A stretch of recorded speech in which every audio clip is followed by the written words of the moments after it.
Walau tiada satu umat Islam pun yang membantu, kami akan terus berjuang melawan kristenisasi.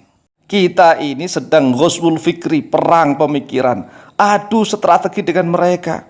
Mereka para pendeta dibayar, kita nggak ada yang bayar. Mereka dibayar semua, kita nggak ada yang bayar. Bahkan kita masih dicurigai oleh sesama muslim, naudzubillah min dzalik. Tetapi kami, Al-Fakir Tamu'alim, tidak merasa sendirian. Innallaha ma'ana, sesungguhnya Allah bersama kita.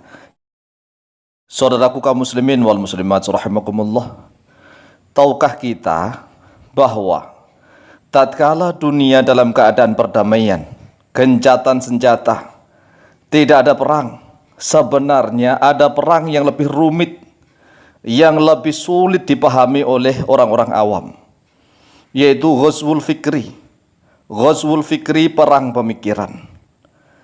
Ketika dunia dalam keadaan perdamaian, para tokoh agama saling beradu strategi. Tidak hanya bertahan, tetapi juga menyerang. Kita-kita ini sebagai santri-santri yang telah dididik oleh para kiai, alhamdulillah Al-Fakir tahun 2001 dikirim dari Sarang, Rembang, Jawa Tengah untuk dakwah ke Kalimantan Timur, tepatnya di Kota Puntang, Kalimantan Timur. Alhamdulillah tahun 2006 mendirikan pondok pesantren, namanya Pondok Pesantren Al-Ma'rifah, di Kelurahan Gunung Lei, Kecamatan Puntang Utara, Kota Puntang, Kalimantan Timur, bersebelahan persis dengan Yayasan Bethlehem. Yayasan Bethlehem miliknya orang-orang Katolik. Dan sejak tahun 2001 itulah kami sudah sering sekali mengadu strategi dengan para misionaris yang ada di Kalimantan Timur. Karena kebetulan kami alhamdulillah juga diberikan amanah oleh teman-teman untuk menjadi ketua lembaga dakwah Nahdlatul Ulama. Jadi kami paham persis bagaimana kami harus mengadu strategi, berperang dengan mereka. Bukan perang adu senjata, tetapi perang adu strategi, ghazwul fikri, perang pemikiran. Oleh sebab itulah, wahai saudaraku-saudaraku kaum muslimin wal muslimat rahimakumullah, pahamilah ini. Pahami, kita ini para tokoh-tokoh pemeluk agama, baik yang muslim maupun yang non-muslim, itu saling beradu strategi. Luar biasa. Apalagi setelah kami Al-Fakir Tamu'alim memiliki channel YouTube Al-Mu'alim Center 1,5 tahun ini. Setelah itu kami baru paham, ternyata di YouTube pun banyak sekali bertebaran channel-channel tentang pengkaburan akidah. Luar biasa. Jadi masalah perang strategi, ghazwul fikri itu bukan hanya masalah ekonomi, tidak. Kalau masalah ekonomi itu banyak orang paham, masalah ekonomi banyak orang paham.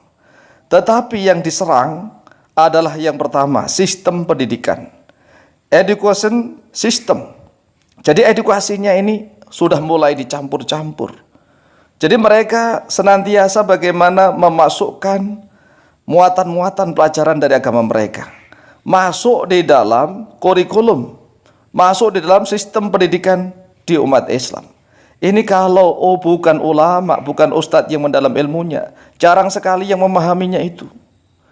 Kemudian yang kedua, hak asasi manusia, human rights. Mereka ini kan selalu mengkuar-kuarkan kemana-mana hak asasi manusia, hak asasi manusia. Seolah-olah Tuhan itu nomor sekian, hukum Tuhan itu nomor sekian. Karena standar mereka adalah standar kemanusiaan yang belum tentu benar. Contohnya nih, mereka kan ingin kesetaraan gender nih, kesetaraan gender. Menurut akal mereka itu adil, tetapi tidak adil. Mengapa tidak adil? Karena Allah kan sudah menciptakan laki-laki dan perempuan tidak sama. Kalau laki-laki dan perempuan disamakan, itu namanya nggak adil.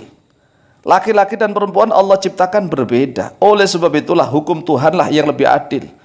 Laki-laki diperlakukan seperti ini, perempuan dilakukan seperti itu. Hukum Allah yang adil karena Allah telah menciptakan laki-laki dan perempuan yang berbeda. Kemudian, 3, hukum peradilan, judicial law.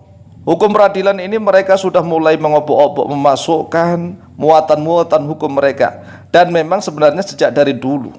Hukum di Indonesia ini KUHP, perdata dan pidananya kan warisan Belanda, milik siapa? Orang-orang mereka. Dan kita sebagai umat Islam harusnya berjuang nih. berjuang bagaimana memasukkan hukum-hukum yang bernafaskan Islam menjadi hukum kitab undang-undang hukum pidana dan perdata yang diberlakukan di negara kita. Inilah sistem yang harus dibangun menggunakan jaringan yang kuat. Dan sedangkan umat Islam, mohon maaf, kadang-kadang kalau diajak mikir begini nggak mau. Masya Allah, kami nih Al-Fakir Mu'alim kadang-kadang merasa sendirian, tapi kami tidak merasa sendirian, kami bersama Allah. Tatkala kami mendirikan pondok pesantren Al-Ma'rifah, ketik saja di Google Pondok Pesantren Al-Ma'rifah Kota Puntang, Kalimantan Timur, akan muncul. Kemudian ketik lagi Yayasan Bethlehem Kalimantan Timur, akan muncul besar. Bersampingan kami mendirikan pondok pesantren bersampingan dengan yayasan miliknya orang non-muslim. Coba bayangkan. Tetapi orang-orang Islam itu cuek is the best. Terus pokoknya tugas dakwah ya tugasnya para kiai, para ulama. Mencari uang ya tugasnya para ulama. Membangun itu ya tugasnya para ulama. Cuek is the best. Bahkan ada beberapa orang Islam yang memusuhi pondok pesantren kami. Na'udzubillah min dzalik. Inilah kebodohan umat Islam.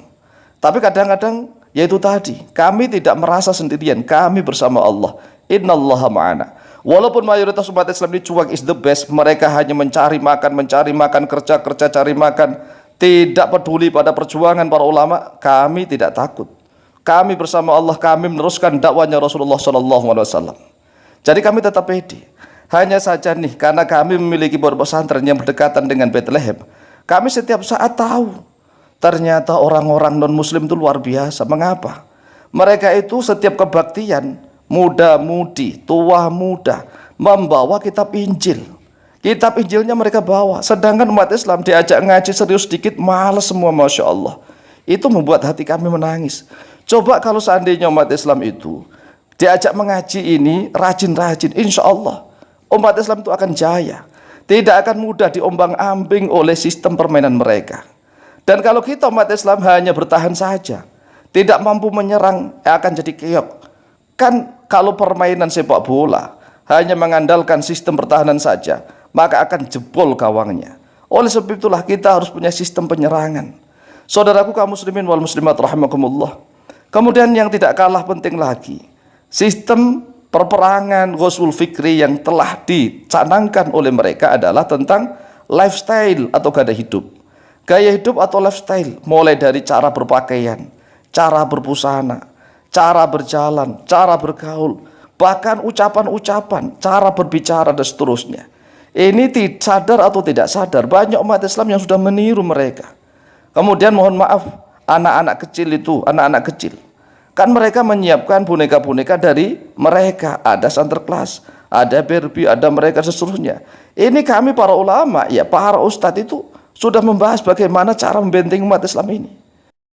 Kemudian setelah maraknya internet di mana-mana, Ghazwul Fikrinya menjadi berat tantangan luar biasa, yaitu sistem informasi dan teknologi sudah dikuasai oleh mereka. Umat Islam tinggal memakai, tetapi kadang-kadang kurang sadar. Konten-kontennya orang-orang non-muslim mereka dukung, yang dukung umat Islam, naudzubillah min dzalik. Oleh sebab itu wahai saudaraku kaum muslimin wal muslimat, malulah kita kepada Rasulullah sallallahu alaihi wasallam, malu. Oleh sebab itu dukunglah, ikutilah, dekati para ulama. Kita ini sedang Ghazwul Fikri, perang pemikiran, adu strategi dengan mereka. Mereka para pendeta dibayar, kita nggak ada yang bayar. Mereka dibayar semua, kita nggak ada yang bayar. Bahkan kita masih dicurigai oleh sesama muslim, naudzubillah min dzalik. Tetapi kami Al-Fakir Mu'alim tidak merasa sendirian. Innallaha ma'ana. Sesungguhnya Allah bersama kita. Kita ini memperjuangkan agamanya Rasulullah sallallahu alaihi wasallam.